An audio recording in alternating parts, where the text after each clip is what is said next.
हमारे Rajasthan nurses association जिला शाखा जोधपुर के अध्यक्ष और वर्तमान कार्यकारी प्रदेशाध्यक्ष भाई जगदीश सिंह जाट, राजस्थान नर्सेज यूनियन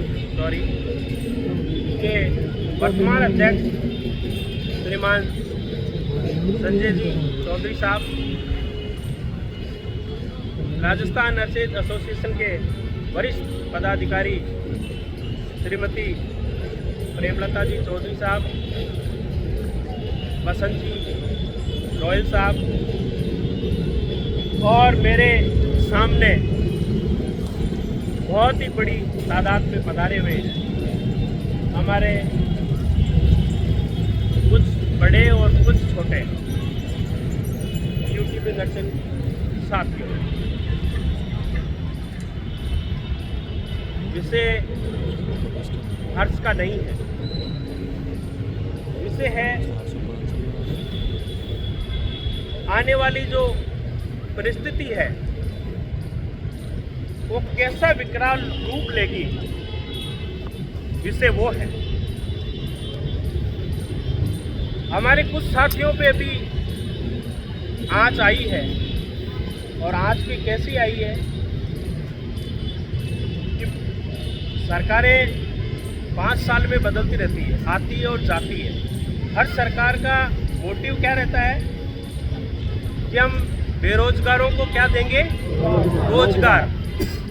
लेकिन कथनी और करनी दोनों में अंतर इतना बड़ा होता है कि एक तरफ तो रोजगार देकर के नियुक्ति पत्र बांटे जाते हैं, बड़े बड़े टेंट लगाए जा रहे हैं, पब्लिक को इकट्ठा किया जा रहा है और नियुक्ति पत्र बांट करके वाहवाही लूटी जा रही है कि हमने देखो 60,000 को रोजगार दे दिया, 50,000 को दे दिया।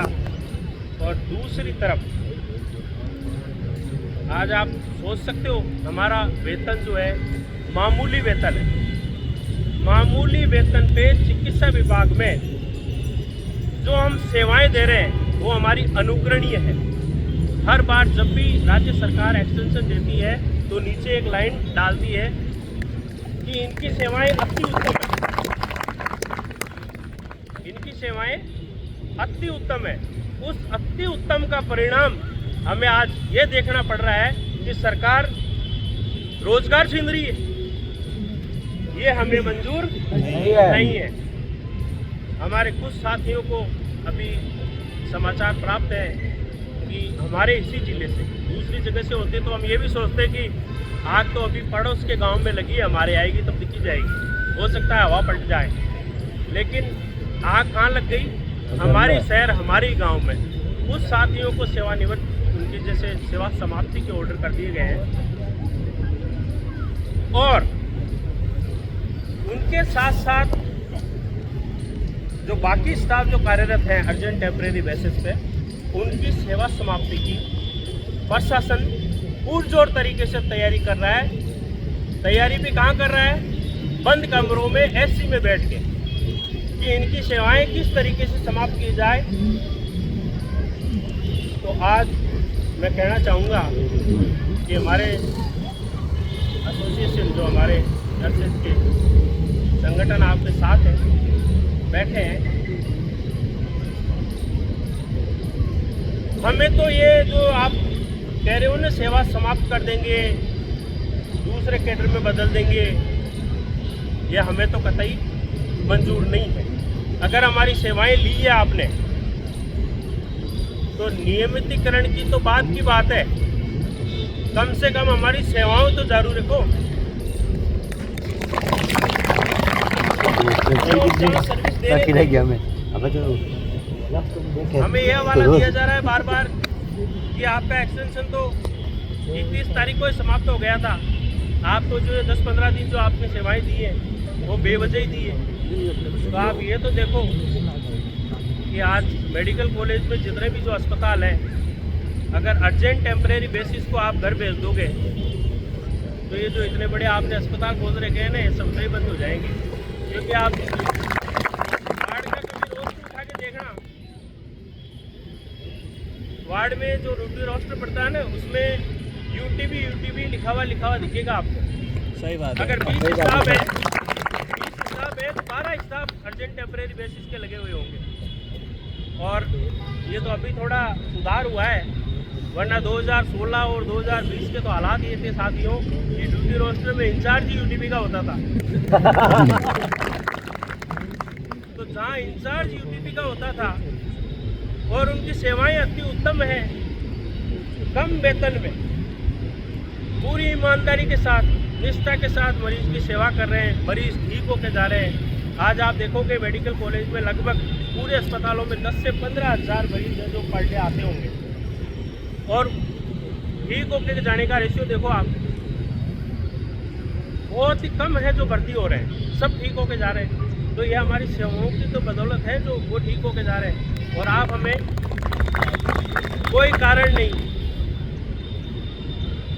भाई ये कह के भी हटाए ना कि सरकार के पास पैसा नहीं है, तो भी समझ में आए कि भाई नहीं सरकार बनी है, सरकार के पास बजट नहीं है, इतना पैसा कहाँ से देंगे। लेकिन बिना वजह, बिना कारण आप सेवा समाप्ति की ओर लगे रहे हो। कम से कम हमें हटाने से पहले आश्वासन तो दे दो, झूठा ही सही, कि भाई सरकार का फैसला अंतिम होगा, लेकिन हम एक अधिकारी होने के नाते आपको आश्वासन देते हैं कि हर संभव प्रयास किया जाएगा कि आपको सहज ही नहीं हटने देंगे। आप डिमांड 60 बढ़ा के दो कि इतने स्टाफ की रिक्वायरमेंट है, इतने स्टाफ हमने ले रखे हैं, इतने कार्य कर रहे हैं और इतनों की हमें आवश्यकता। आज आप देखो डिपार्टमेंट, मैं 2014 में आया था साथियों जोधपुर में, पहले मैंने जोधपुर नहीं देखा था कभी भी। 2014 में दिसंबर में यहाँ जोधपुर देखा था, उसके बाद में अभी 2025 चल रहा है, मैं लगातार देख रहा हूँ नई बिल्डिंगें, कोई 5 मंजिल की बन रही है, कोई 8 मंजिल की बन रही है, लगातार चल रही है, काम कभी नहीं रुका है। चाहे प्रताप नगर की बात हो, चाहे पावटा की बात हो, चाहे एमडीए में हमारे देखो 10 बिल्डिंगें नहीं बन गई। तो वहाँ के स्टाफ नहीं चाहिएगा क्या? आप लगाने की बात करो तो हमें मज़ा भी आए, अच्छा भी लगे कि हमने 1000 यूटीपी की आवश्यकता है, हम 500 के साथ 1000 यूटीपी को और लेते हैं। ये तो बात अच्छी है, लेकिन कहते हैं ना कि बेवजही बस मन में आई, ठान लिया क्या करना है, जैसे आप एक्सटेंशन नहीं है अर्जेंट टेम्परेरी बेसिस को आप घर भेज दो। क्यों भाई, हम आपसे पूछ के आए थे कि यहाँ पे जो आप घर भेज दोगे? जब आपको ज़रूरत थी, कोविड में महामारी आई, इंटरनेशनल महामारी बीमारी थी बहुत तगड़ी, उसमें जब परिवार का सदस्य एक दूसरे से मिलना नहीं चाह रहा था, तब आपको ज़रूरत पड़ी थी सिर्फ और सिर्फ नर्सिंग स्टाफ की, नहीं पड़ी थी है?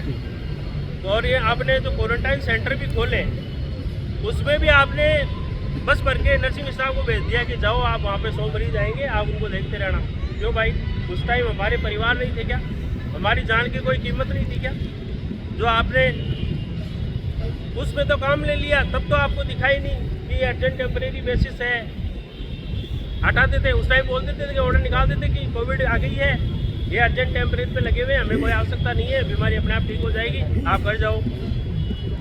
हमें सहर्ष मंजूर होता, नहीं होता। कहना हमारा यही है,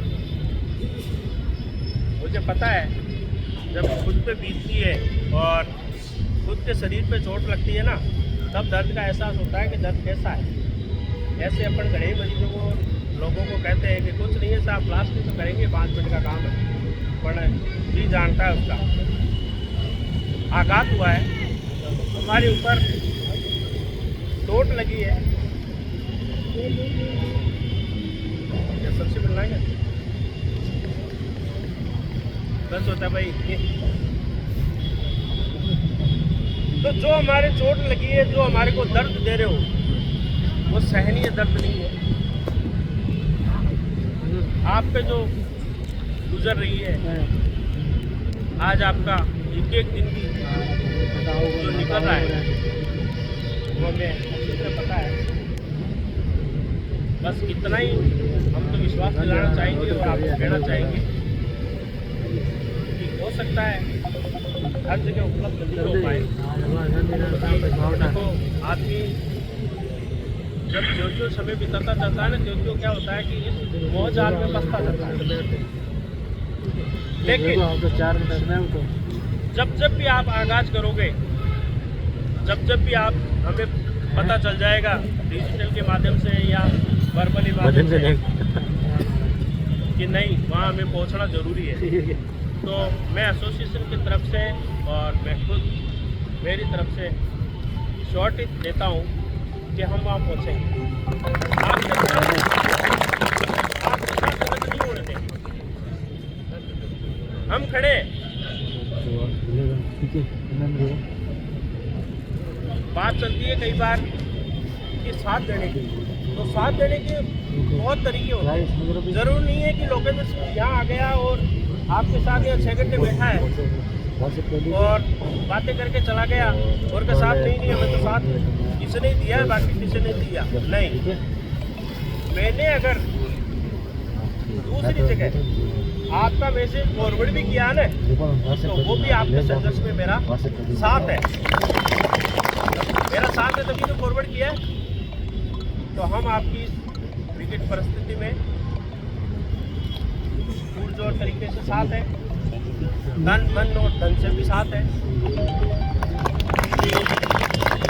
कहना यही है कि देखो नेतृत्व करता, लीडरशिप करता कोई भी हो, पर जिसने आगाज कर दिया कि भाई हमें हमारी इस लड़ाई के लिए हमें एकजुट होकर लड़ना है, तो आपको सबसे पहले आपको एकता का परिचय तो देना ही होगा। आज अगर हमारी संख्या 1000 है तो 100 के काम हो सकता है शादी ब्याह में गाँव में, लेकिन 900 को उपस्थिति तो यहाँ सही है। और जब 900 की जब उपस्थिति होती है तो अपन ऐसे कहते हैं ना, जैसे कई बार रिक्वेस्ट करते हैं मीडिया वालों को, प्रशासन को कि साहब हमारी मांग सुन लो, बड़ा चढ़ा के लिख दो। जब हमारी उपस्थिति 100% होगी ना, तो मीडिया वाला अपने को पूछने की जरूरत नहीं है, वो ऑटोमेटिक लिखेगा। 900 के पीछे वो 1800 की न्यूज़ छापेगा। लेकिन ये 100 200 हाँ हो सकता है मैसेज नहीं हो सबको, लोग इसको अड़के में ले रहे हो कि अभी भाई अभी क्या किया है, 10 को ही तो हटाया है, हम तो 550 हैं। लेकिन इसको अड़के में मत ले। जो आपको लड़ाई के लिए जो दिशा निर्देश दिए जा रहे हैं, उस दिशा निर्देश के तहत आप सबसे पहले एक ही मैसेज है, एकता में खड़े रहो। एकता के बाद सारी गतिविधियाँ सब ऑल द बेस्ट, मतलब अच्छी से अच्छी हो, लेकिन एक ही मंत्र है एकता। और बाकी तो मैं क्या कहूँ, भाषा तो आपको पता है जितना देवी उतना ही कम है, क्योंकि काफ़ी देते आए हैं, तो आदत पड़ी हुई है, नहीं रुक पड़ेगी। पर यही है कि हम आपके साथ हैं, बार बार कह रहे हैं हम आपके साथ हैं। आप अपना जो ये तरीका है वो आपका बहुत अच्छा तरीका है। शुरुआत यहीं से होती है, हर स्टेप बाय स्टेप एक समय अनुसार बदलते हैं।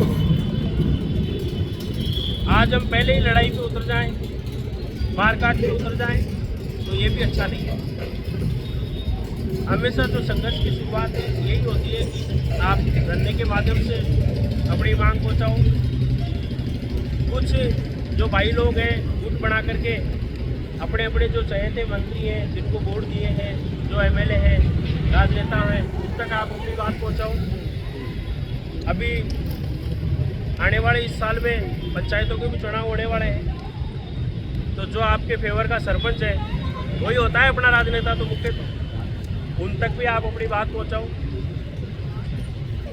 प्रशासन है उसको हमारे लीडर्स जो हैं वो बात पहुँचा ही रहे हैं।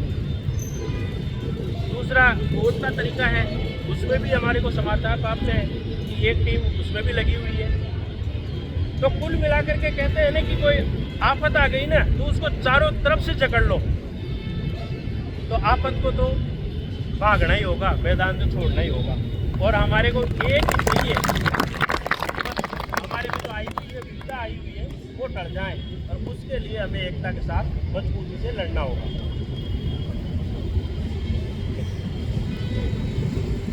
बाकी तो आप सब हमारे लगभग हम उम्र ही हो, तो सबको इतना तो पता ही है कि भाई एकता हम किसके लिए रख रहे हैं। ये किसी को कहने की आवश्यकता नहीं है, किसी को बुलाने की आवश्यकता नहीं है कि भाई राधे श्याम ये आएगा तो ही काम होगा। भाई राधे श्याम को ये तो खुद को भी पता होना चाहिए कि भाई आज मेरी लड़ाई है, मेरी लड़ाई हो रही है, तो मुझे तो पहले ही आना है। हाँ, राधे श्याम अगर दो को और लेके आता है तो ये उसकी वजहदारी है, और यही इंसानी जीवन है कि अगर कहीं अपने को मौका मिला है जाने का और प्रदर्शित करने का तो आप तो जाओगे ही, आप दो बंदे और साथ लेके जाओ। क्योंकि आप देखे होंगे ये लोकतंत्र है, तो लोकतंत्र में तवज्जो दो चीज़ों को ज़्यादा दी जाती है। या तो आपके पास इतना पैसा हो कि आप लोगों को खरीद सको और फिर गिना दो कि देखो साहब मेरे पास 2000 सिर है, आप गिन लो, तो आपकी मांग जल्द पूरी होने की संभावना रहती है। अरे या फिर दूसरा तरीका ये है कि खुद उपस्थित होकर के दो जनों को साथ लाके, चाहे आप गांव के आदमी ले आओ, यहाँ कौन पूछने वाला है कि भाई ये नर्सिंग ऑफिसर कहाँ लगा हुआ है, कोई नहीं पूछेगा। आप तो सिर गिना दो, बात 550 की नहीं है, आप सिर्फ 1550 खड़े कर दो यहाँ, तो प्रशासन को भी एक बार सोचने को मजबूरी हो जाएगी कि भाई ये इतनी भीड़ को अगर अपन ने सेवा समाप्ति कर दी तो अब ये इतने बड़े डिपार्टमेंट चलाएंगे क्यों, कैसे चलाएंगे। क्योंकि आप नोट करना, भले ही चाहे डॉक्टर्स अपने जो और भी पैरामेडिकल स्टाफ लगे हुए हैं, फोर्थ क्लास लगे हुए हैं, सिक्योरिटी गार्ड लगे हुए हैं अस्पतालों में, आप देखा होगा खूब सारे लोग लगे हुए हैं अलग अलग। उन सबको पता है कि अस्पतालों की जो अगर रीढ़ की हड्डी है या अस्पतालों को कोई सही से मेंटेन कर रही है तो वो सिर्फ और सिर्फ नर्सिंग स्टाफ है। आप रिपोर्ट उठा के देख लेना, अस्पताल में आप डॉक्टर्स को पूछोगे लिमिटेड तौर पे चीज बताएंगे और कह देंगे मुझे इसका पता नहीं है, आप सिस्टर जी से पूछ लो। सिक्योरिटी गार्ड 4 घंटे कहीं गायब हो गया, कुछ पीछे से कुछ हो गया, वो कहेगा साहब मैं तो ऐसे था, मेरे को तो पता नहीं है, मेरे को तो ऑफिस में बुला लिया। आप नर्सिंग स्टाफ को तो आज अस्पतालों की रीढ़ की हड्डी है तो वो सिर्फ और सिर्फ नर्सिंग स्टाफ है। तो हमें वो प्रदर्शित भी करना है क्योंकि अपन आए सेवा में आए, सेवा अपने को करनी है। तो यही कहना चाहूँगा मैं तो कि आप अपनी उपस्थिति दो, संघर्ष करो और हम आपके साथ हैं। एकता जिंदाबाद, एकता जिंदाबाद, आवाज दो, हम एक हैं।